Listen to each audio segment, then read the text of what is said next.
G'day everyone, DJ DARQs here again for another casual and sort of not so serious 2DX couch chat. Now the topic for today that I wanted to discuss was green number. Now a lot of people have been asking for videos on 2DX options and what they do, so I thought I'd just make one overall just explaining green number, what it does, how you can manipulate it and use it, and some other tips which might be helpful when it comes to using your green number properly. So I'm just going to go into premium free here while I'm explaining everything, and I'm not going to be playing serious or anything. This is just to explain how everything works. So let's just pick something. I don't know what I'm picking here, but I don't know. Hold on. So I'm just going to pick a random song. It doesn't matter, just so long as hard's not on, so that it fails outright. I wanted to show you how the green number mechanic works. So when you first start a game, it will look a little bit something like this. You'll have high speed 1, you'll have no sudden plus or anything like that, and you'll have this green number in the corner, sort of. Oh, you can't see it because my head's in the way.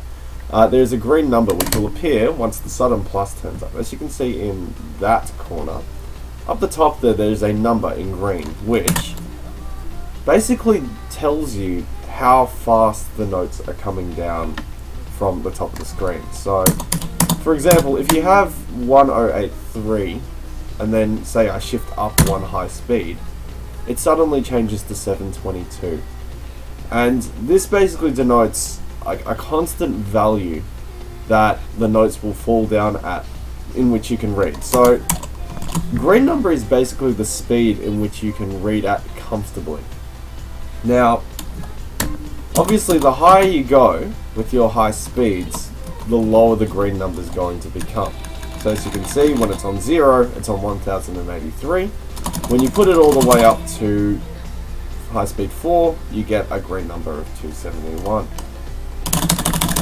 So let's say that you want to constantly have the same green number every song. So for this song, say I played a green number of, I don't know, 300. You can set it to high speed 3.5. And then what you can do is you can turn the sudden plus by holding start with the turntable up and down until you reach the number that you need. Right? So that's 298. That's pretty close. 301. If you're plus minus 1 or 2, it doesn't really matter. However, obviously if you're out by about 5, it is quite a marginal difference, and you will actually notice a difference in your reading from this. So that's just one song. I'm going to exit out of this quickly. I'm going to go to another song now, and we'll do the same thing. So back in the old styles, this was the only way that you could really manipulate green number. You could only do it through adjusting your high speeds, and then on top of that, the sudden plus slider at the top to get roughly around the number that you desire. And this was fine until you started reaching songs such as, I don't know, this one, where you've got about 200 BPM, or very high BPMs like 260 or 300 BPM, where it's really tough to get the number that you're desiring without going down to like extremely low speeds and putting your sudden plus lower than where you're comfortable with it. So what got introduced to the game soon after this was the floating high speed option. Now what does floating high speed do? Well, I'll just explain it to you now. When you've got a number such as 301, as you can see, I want to shift your focus down to the high speed there. When I turn the turntable while I've got the start button held down, you'll see that the green and white numbers are constantly shifting, but the high speed is staying constant. If you press the VFX button, which is, for me, Q, you'll see suddenly another tab will show up, denoting floating high speed. And now when I turn it, you'll notice that the green number does not move, it stays constant. So what's actually happening is, while you're turning the turntable up and down, the high speed in that corner, I keep going the wrong side, the high speed will actually change relative to the green number that you have set on floating high speed. And what it means is, you don't have to play with your green number very low in order to get the reading speed you desire. You could put it back to say, I don't know, if you're comfortable at reading at 200 on the lane, you could set it roughly to 200, like so. And then the high speed will change automatically to your tastes. So it's really, really handy to use floating high speed. However, there are some problems with this. When you've got songs with BPM changes, I don't know, such as D and Fascination Max, and songs where the BPM isn't consistent, what will happen with floating high speed if you're using a certain green number is it will lock to that green number for the initial part. So I'll just go over to gold here and I'll find Fascination Max. I'm doing a terrible job of this at the moment. I'll find Fascination Max really quickly. And what will happen is it will lock on to that initial green number that you've set. So for example, if I set 299, what will happen is it will lock to that for the initial 100 BPM part of the section. So as you can see here, it's not too bad. It's like, alright, that's my normal reading speed. And then all of a sudden, you just suddenly go, holy crap, it's going way too fast for me. So the great thing about green numbers and floating high speeds is if you lock a certain high speed to your window, what you can do is you can hold start and you can just turn the turntable and the notes will instantly lock back to that number that you set. So once it's gone down to 100, I can just turn it again and voila, it's back to 299, just like it was before. So that's one nifty thing about green number. I mean, once you've set it and you've locked it into your floating high speed, you can always just set it back to where you wanted it to be previously. So for example, I locked it to 299. Once it changed up to 200 BPM or 400 BPM, I don't know how fast Fascination Max is, it instantly locked back to that green number. So it was back to a speed which I could read comfortably. Now a few other little things that I wanted to note about green number. Most people find a green number towards the 300 and 260 range to be quite acceptable for play. Most players play within this range, and that's why I say, you know, ideally you'd want to try and get your green number down to about, I don't know, anywhere between 290 and 270. Because that's where the majority of players were playing. Me personally, I played about 280, so I'll set it like so. And I'm not playing seriously here, it's just to show you that roughly the speed in which people are reading at. So try and lower your green number, because what happens is if you increase your reading speed to a certain point, I'm saying not exactly, if you increase your reading speed, what will happen is you'll find that instead of just trying to read the notes, you'll start reacting more to them overall, as opposed to just trying to constantly decipher patterns. It should start becoming automatic the lower your number goes to how you're supposed to approach and hit the notes. So it's really, really good if you can actually get that green number down to those sorts of levels. But with that being said, if you go too far with green number, DJ Ray made a point where he said if you're going below 270-ish, you start reaching a point where you're focusing so hard on just reacting to the notes that you don't actually have any time to consider timing. And what most players do around this point when they've, I don't know, reached a point where they're clearing most of the songs in the game is they'll actually drop their green number back. So for example, I used to play at a green number of about 270 on Gold CS. Whereas now, as you can see, I play around 280. I dropped down by about 10. So if you are reaching a point in the game where you are reading quite fast and you're reaching sort of end game with sort of mid-tier 12s, I would highly recommend for you to just drop down your green number by about 10-15 points and start focusing on timing the songs more so than just reading them, because you've got the reading aspect down. Now, on top of that, another person, Giovanni, was asking, he was saying, oh, I've just come back to 2DX after a month and I'm sucking, I can't time anything, especially like level 12s, which, is really tough to get back into straight away. If you're trying to hammer 12s out after taking a long break, it's really not a fun time. So I told him, hey, look, go back to 7s. And on top of that, this is something which not only I do, but a lot of other people do as well.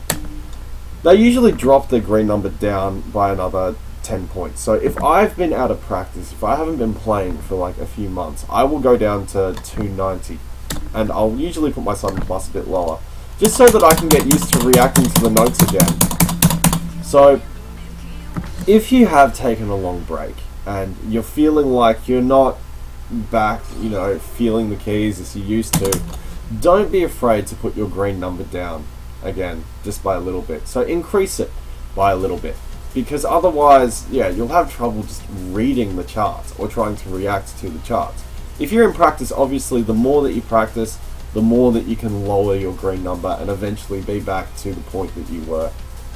Now, another interesting point which a lot of people don't notice is, although you are reading at the same speed, it can actually really affect how you time songs. So if I have a green number of 290, or I'll say 290. If I have a green number of 290 and I play something like Valesneria, right? And I realize, okay, I'm hitting a few notes wrong. And you go through the song, you play it, and this isn't going to be a very good example because I'm not playing this seriously, but if I just play this first section, and I don't know if I can cancel out, but okay, if I cancel that now, and I'm hoping I can see this. If I can't, it's going to be kind of annoying. And I hold down my timing button, which you can see I was hitting mostly slow. Okay, so mostly slow hits. So unfortunately, I wasn't hitting, my hits were more towards the slow side. However, if I choose something which is of a lower BPM, so that was 185 BPM. If I pick something like Echo of Forever, for example, and I'm using the same green number, the exact same green number for reading, you start to see a trend where you'll be hitting notes.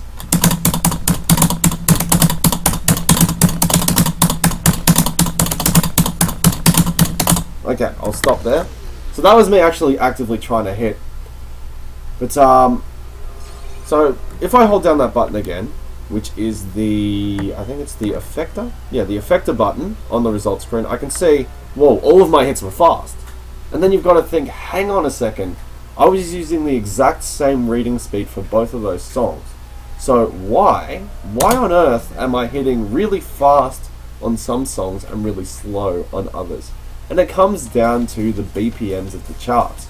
So for example, Echo of Forever was 135 BPM.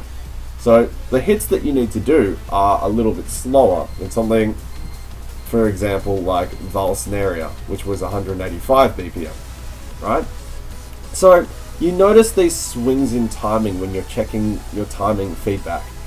And there's ways to combat this using green numbers. And I mean, this doesn't work for everyone. I mean, the person who's scoring the highest at the moment on Programmed World doesn't use this technique, but I know a lot of people who agree with me on this. There's a trick with green number that you can use in order to sort of assist with your timing a little bit, and it will feel a little bit strange, but you get used to it very quickly. So for example, Empathetic, a 180 BPM song.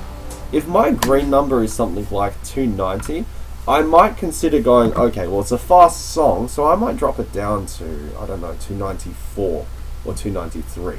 Somewhere around there, if I can actually get it to land on the number, which it won't do. 292 is okay. And what that will actually do is it will allow you to hit the notes without you consciously thinking about it, slightly faster than you originally would, because it's a fast song. So there you go. I was starting to hit faster on a 180 song, whereas before I was hitting slightly slower. So even differences of like 2 points or 3 points can make a massive difference to how you approach timing the songs. And especially with lower BPM songs, you'll find that you need to increase your green number by maybe 2 or 3 points just to try and adjust to those differences.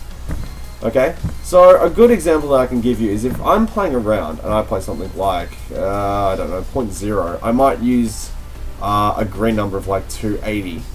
And then if I'm playing with someone and they suddenly choose a song, a level 11, which is a little bit slower, for example, 2 Tribe 4K, which is 140 BPM, I'll put my number down lower to maybe 278 or 277. And what that will do is it will make my timing a little bit more, how can I put it? It will start swinging my timing a little bit later, meaning more of my hits will probably land in the just great window. So as I said, this technique, it's a bit airy-fairy. I mean, some people agree with it, some people don't. But I've found that it really does help with timing stuff, especially when you've got rather large BPM changes between your songs. So other than that, there isn't much more to cover about green number. Know when to shift your green number up and down. A lot of people ask, okay, so if I'm timing really poorly and it's like I'm really swung between fast and slow, what should I do? Should I change my timing offset, or should I go and try and change my green number? And I would say always go for green number. Try and avoid changing the timing offset as much as possible, because if you're constantly changing where the window is, you're going to find it very difficult to find the window. So if you're having issues with timing, play around with your green number.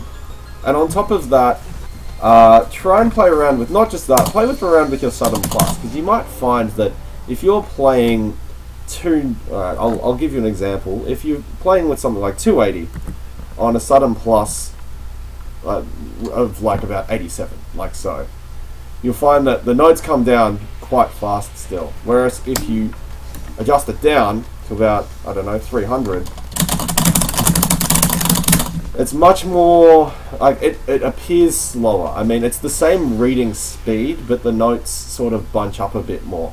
And I find that for people who have played on CS, who are adjusting to AC, it's a really good option to just go in and try and, you know, lower your sudden plus a bit using that floating high speed option until you find a sudden plus area that you're comfortable with. So that's it for me today. Thank you very much for listening. If you want any more information, please like and subscribe my stuff. Never hesitate to send me a message. I'm more than happy to reply. But that's it for today, guys. Thanks for watching. And there's a kitty.